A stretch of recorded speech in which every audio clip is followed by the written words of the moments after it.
Selanjutnya kita akan masuki materi yang ketiga yang akan dibawakan oleh Bapak Syahrul Muhammadiyah, STMT, sebagai perwakilan dari BPFK Jakarta. Sebelumnya, izinkan saya untuk membacakan CV beliau terlebih dahulu. Bapak Syahrul Muhammadiyah, STMT, sempat menempuh pendidikan S1 Teknik Fisika di Institut Teknologi 10 November Surabaya, kemudian dilanjutkan menempuh pendidikan Magister Teknik di Teknik Mesin Universitas Indonesia. Saat ini beliau menjabat sebagai Technical Manager Inspection Body di BPFK Jakarta. Baiklah, izinkan saya untuk menyapa Bapak Syahrul Muhammadiyah terlebih dahulu. Apakah Bapak Syahrul sudah bersama-sama dengan kami? Sudah, Bu. Baik. Baik, selamat siang Bapak Syahrul. Selamat siang. Terima Baiklah. kasih. Ya. Baiklah, kepada Bapak Syahrul kami persilahkan untuk memaparkan presentasinya dengan waktu 20 menit. Waktu dan tempat kami persilahkan. Terima kasih. Selamat sore, siang menjelang sore Bapak Ibu. Terima kasih kepada Prof. Eko yang sudah memberikan kesempatan kepada saya sharing untuk parameter pengujian di area tata udara. Ini salam kenal juga kepada Bapak Ibu. Semoga masih ini semangat ya Bapak Ibu, udah menjelang sore. Izin share.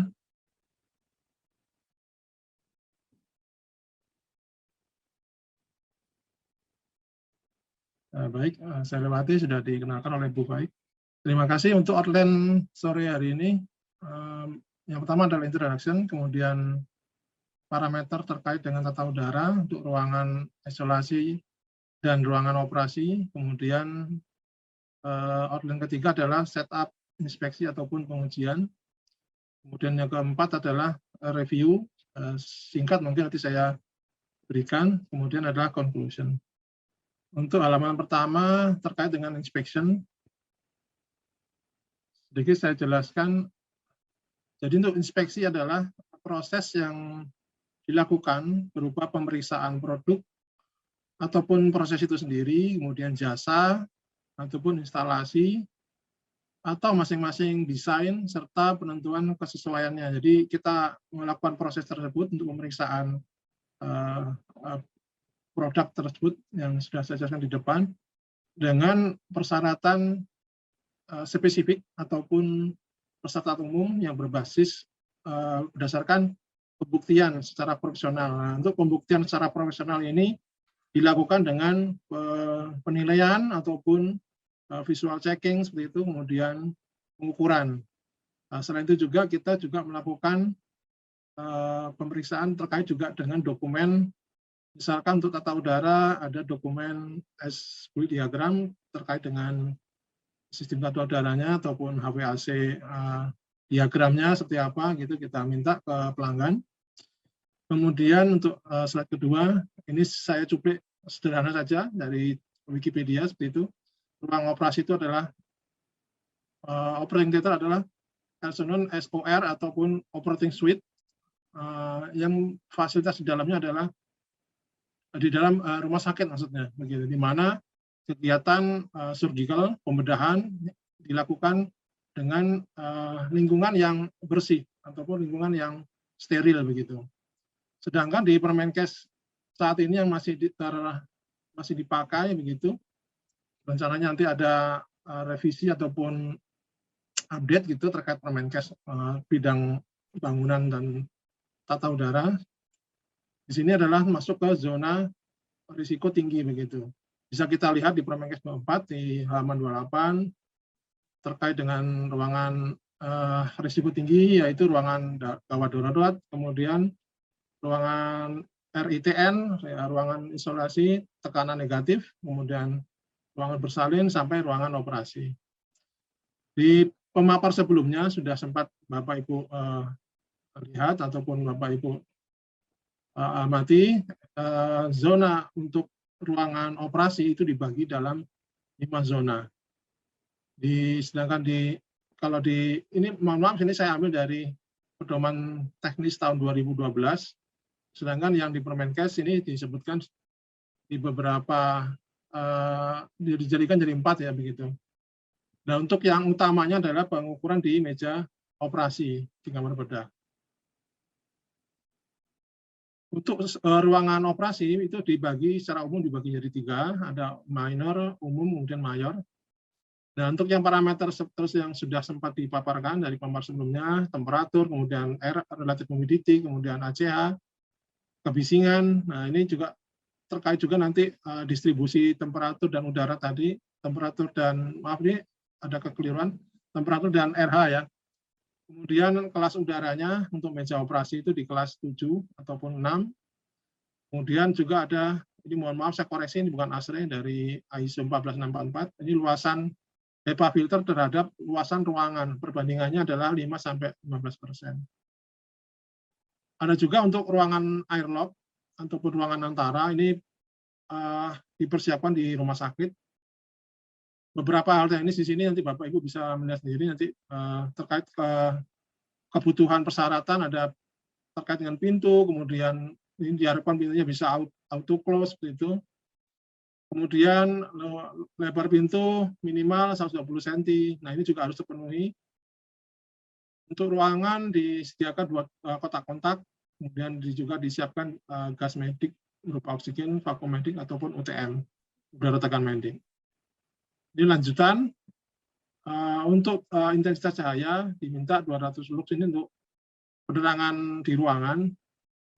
Kemudian untuk ISO sudah dijelaskan tadi untuk ini untuk airlock di kisaran kelas ISO 7 untuk partikel 0,5. Nanti ini masih saya sebenarnya sih masih ada beberapa pertanyaan juga nih terhadap standar yang peraturan.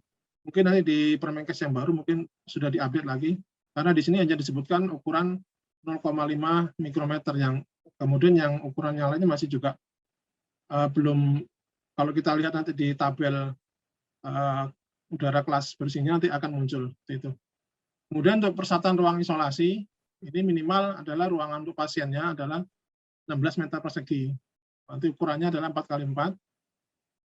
Kemudian pasien di umumnya biasanya pasien untuk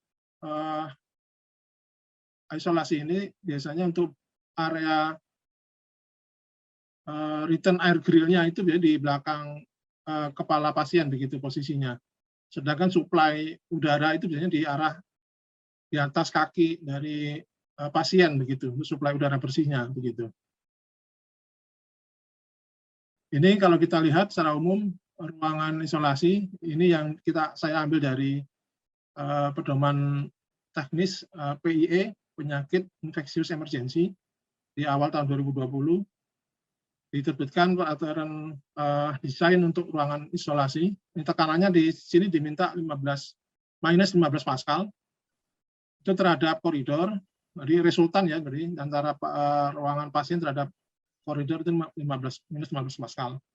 Untuk ruangan airlock-nya terhadap koridor adalah minus 5 Pascal.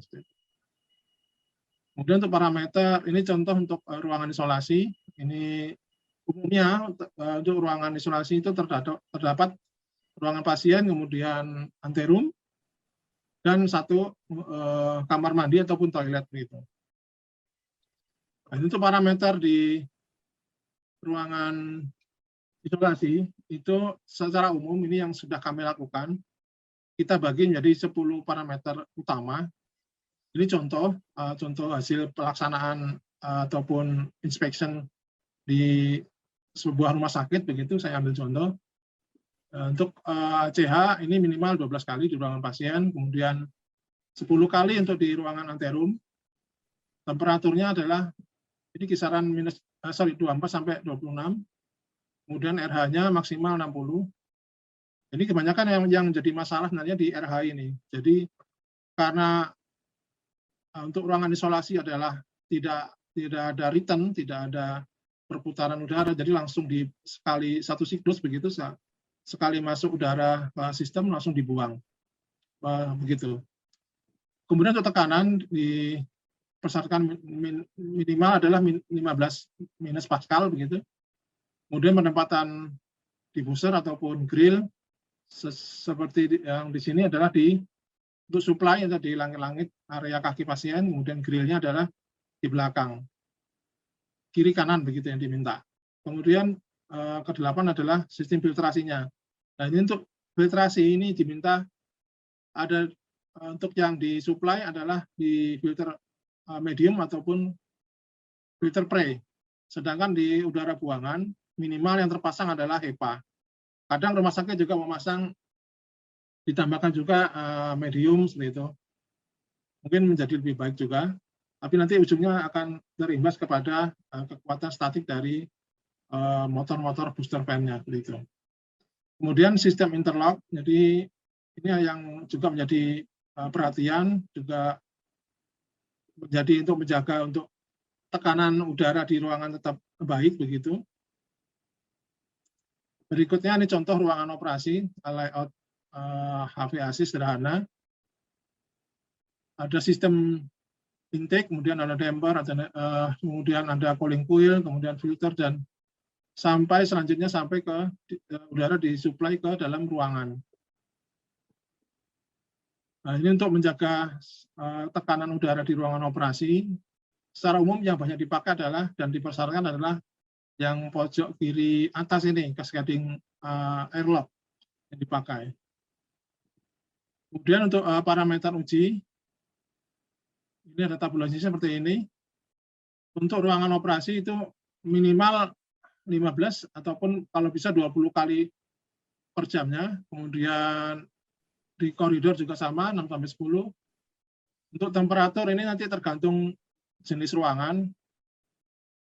Kalau kita lihat di sini tercantum 19-24, kemudian RH itu 45-60.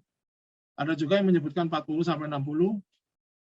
Kemudian tekanan adalah kalau di Permenkes disebutkan minimal positif ya. Berarti kira-kira mulai tekanan 2,5 Pascal seperti itu sampai boleh lebih bagus misalkan 10 Pascal ataupun 15 Pascal. Kemudian penempatan di booster untuk suplai udara untuk di ruangan operasi adalah tepat di atas meja bedah ataupun meja operasi seperti itu.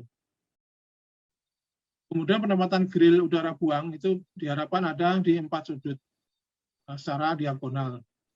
Kemudian kelengkapan sistem AHU untuk filtrasinya juga diminta kalau yang di ruangan operasi ini diharapkan AHU terpasang filter pre, medium, kemudian HEPA. Untuk buangan bisa juga terpasang di sini diminta pre dan medium. Nah, sedangkan untuk luasan diffuser ataupun HEPA filter yang dipasang di atas meja bedah itu adalah 5-15% terhadap luas ruangan. Sedangkan untuk di Permenkes nomor 7 tahun 2019 ini terkait dengan baku mutu untuk udara. Di sini disebutkan untuk udara ruangan operasi kondisi kosong adalah 35 CFU per meter persegi, untuk in operation adalah 180. Ini ada rumusan juga. Kemudian di sebelah kanan ini terkait dengan batas kandungan CO, kemudian CO2, karbon dioksida, timbal, dan seterusnya. Ini saya cuplik di HTM, ini juga sempat dicantumkan bahwa recommended airflow pada pintu, bukan pintu adalah batasannya ada di meter kubik per second. Di sini kalau udara kotor, kemudian transisional, clean, dan steril. Ini contoh-contohnya seperti ini. Untuk yang steril diharapkan seperti di tabel. Kemudian terkait dengan noise level. Noise level kalau di Permenkes adalah di 45 maksimal. Di HTM juga hampir sama, 45 ruangan operasi. Kemudian untuk contoh saat pengujian ataupun inspeksi sistem tata udara, ini adalah udara yang masuk dari HEPA ataupun diffuser, suplai udara dari atas. Nanti kita akan tempatkan partikel counter untuk pengujian ataupun pengukuran partikel. Kemudian untuk temperatur nanti bisa kita lihat di slide berikutnya. Nah, ini untuk contoh pengukuran temperatur. Mohon maaf saya ilustrasinya seperti ini. Di sebelah kanan kita bisa lihat, ini contoh untuk yang operasi ruangan kelas mayor kalau nggak salah ini. Ada 10 titik ukur, posisinya ada 10, nanti kita ambil 2 titik di meja operasi, sisanya di sekitar meja operasi begitu. Kemudian untuk partikel counter juga sama, kita ambil 10 titik ukur. Dan untuk yang berikutnya, noise level kita juga ambil sama, kita ambil 10 titik, nanti kita ukur level kebisingannya. Sedangkan untuk ketinggian, maaf ini untuk yang pengukuran kecepatan udara, bisa kita ukur menggunakan termoanemometer. Itu kita bisa pakai. Ini contoh untuk yang kebisingan, tabelnya.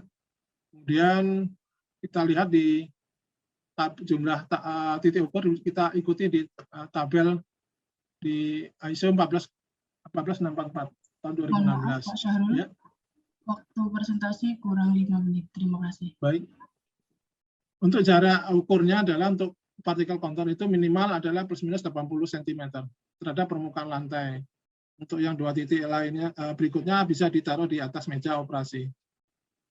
Nah, ini sampel untuk area meja operasi adalah yang masuk ke ISO 6 dan ISO 7. Untuk ruangan di sekitarnya adalah ISO 8. Ini contoh untuk pengukuran flow rate udara. Tujuannya, namun ini diharap dipastikan juga sebelum pelaksanaan oleh BPFK, diharapkan rumah sakit sudah mendapatkan report dari tes commissioning dari pihak providernya begitu. Jadi jangan sampai kita running test instalator sambil balancing juga begitu. Jadi kadang juga memperlambat pekerjaan kita begitu sebagai tim penguji begitu. Kemudian untuk yang ruangan isolasi juga sama. Ini dicontoh ada pengukuran di supply, kemudian di lubang exhaust-nya. Ini nanti nilai yang didapatkan adalah untuk yang ruangan isolasi adalah jumlah flow rate-nya akan lebih nilai flow rate supply-nya akan lebih kecil dibandingkan flow rate buangannya. Begitu. Ini contoh di ruangan operasi. Ini di sebelah ini ada supply, kemudian ada buangan.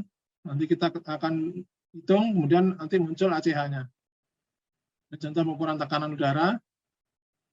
Ada yang bisa kita langsung pasang ke selang yang terpasang di magna helix ataupun pressure gauge. Nah, ini contoh untuk yang suplai buangan, udara buangan dan udara suplai. Nah, ini untuk yang luasan diffusernya adalah tercantum di sini 5,41, jadi masih masuk dalam rentang aman. Ini contoh untuk pengecekan di kelengkapan filter di AHU tata udara BSL. Ini di ruangan udara buangan untuk RITN, pengecekan kelengkapan. Untuk evaluasinya hampir sama seperti yang tadi disampaikan di depan. Yang kita periksa adalah kelengkapan dokumen teknis, kemudian diagram single line diagram untuk listrik, kita juga minta contoh, kemudian kelengkapan sertifikat terkait juga sertifikat, kalau bisa sertifikat HEPA filternya kita minta juga begitu. Ini contoh kandungan partikel. Ini kelasnya ambil contoh misalkan kelas 7, nanti kita informasikan untuk yang partikel yang di sini yang masuk udah di level 7 untuk partikel 0,5 gitu. Ini contoh untuk evaluasi tekanan negatif. Nah, ini contoh sertifikat yang sudah pernah kami terbitkan. Ini saya garis hitam untuk RITN, ini contoh yang diterbitkan oleh BPFK Jakarta. Kemudian untuk ruang operasi, contoh ini baru draft sertifikat. Ini kebetulan saya belum ketemu dengan filenya, kebetulan penanggung jawabnya bukan saya. Ini belum mendapatkan contoh dokumen. Contohnya seperti ini, jadi kita sebutkan parameternya. Misalkan di sini ada 6, nanti kita sebutkan semua. Ataupun misalkan customer ingin parameter tertentu, misalkan mengikuti ASRAE, boleh kami tampilkan nanti sesuai dengan keinginan customer. Mohon maaf, ini Pak. Referensinya, baik. Kurang 1 menit lagi. Terima kasih. Baik. Langsung kesimpulan, jadi dari beberapa evaluasi terhadap kegiatan inspeksi ataupun sertifikasi, itu bangunan, fungsi bangunan di ruangan isolasi ataupun operasi itu sangat dipengaruhi oleh sistem yang terpasang. Dan yang sistem terpasang itu diharapkan juga memenuhi kaidah-kaidah ataupun peraturan ataupun standar yang berlaku. Nah, ini kaitannya juga nanti kedisiplinan dari pengelola terkait dengan pemantauan maintenance ya, preventive maintenance terkait penggantian filter, pengecekan pressure gauge, kemudian sistem listriknya juga seperti itu. Kemudian disiplin dari sisi pengguna. Jadi misalkan ini pengguna membuka tutupnya tidak posisi awal, gitu, misalkan di ruangan isolasi yang sering saya jumpai. Kemudian yang ketiga, kegiatan inspeksi yang dilakukan ataupun sertifikasi oleh lembaga inspeksi ini kan kita laksanakan dalam rentang waktu yang singkat ya. Jadi selanjutnya itu pasti membutuhkan pemantauan lebih lanjut oleh lanjutannya mandiri yang dilakukan oleh rumah sakit. Jadi kita juga tidak akan memantau terlalu lama juga pelaksanaan di fasilitas. Seperti itu, Ibu Faik. Bapak Ibu, terima kasih. Saya kembalikan ke Bu Faik. Ya, baik. Terima kasih Pak Syahrul atas pemaparan materinya yang akan menjadi referensi dan tambahan informasi bagi Bapak Ibu sekalian peserta seminar yang hadir pada hari ini. Kami berharap Bapak Syahrul masih bersama dengan kami karena akan ada sesi tanya jawab atau Q&A sesi yang kedua yang akan dilakukan setelah pemaparan materi dari industri.